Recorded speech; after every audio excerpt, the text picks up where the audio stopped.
లోకమునకు సృష్టికర్త అయిన యేసుక్రీస్తు నామంలో ప్రకటించు సువార్త ఏమనగా, ప్రస్తుతం ప్రపంచంలో జరుగుతున్న సంభవములన్నీ మనకు ఏమి తెలియజేయుచున్నవనగా, యేసుక్రీస్తు ప్రభుల వారు పరిశుద్ధ గ్రంథం ద్వారా ప్రవచనాత్మకంగా తెలియజేసినట్లుగా ఆయన ఈ లోకంలో రానున్నట్లు తెలుస్తున్నది.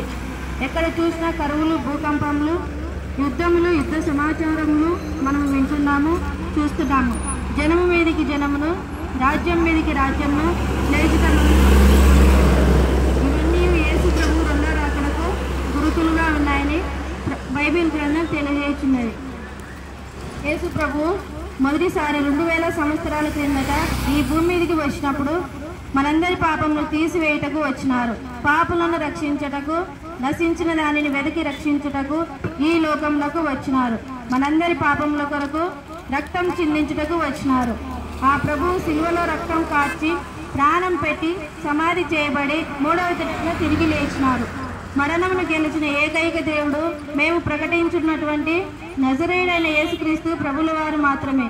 కావున మేము మీకు తెలియజెప్పుచున్న సువార్త ఏదనగా, మన పాపముల కొరకు ప్రాణం పెట్టిన యేసు ప్రభును విశ్వసించి దేవునికి వ్యతిరేకంగా చేసిన పాపములను ఆ ప్రభువు ఎదుట ఒప్పుకొనినట్లయినా ఆయన మన పాపములను క్షమిస్తాడు.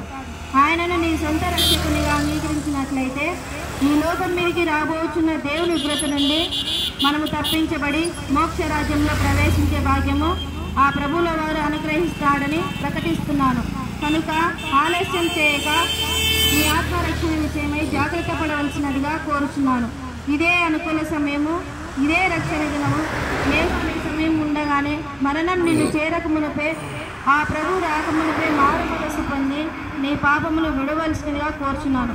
నమ్మి బాప్తీసం పొందువాడు రక్షింపబడను, నమ్మని వారికి శిక్ష విధింపబడను. ఆమేన్.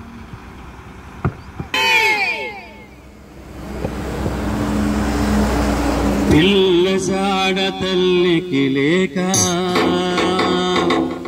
తల్లి జాడ పిల్లకు లేక, చెట్టుకొకరై పుట్టకొక్కరై అనాథలయ్యే రోజు, ఆ రోజు శ్రమ నుండి తప్పించే నాదుడే లేడు.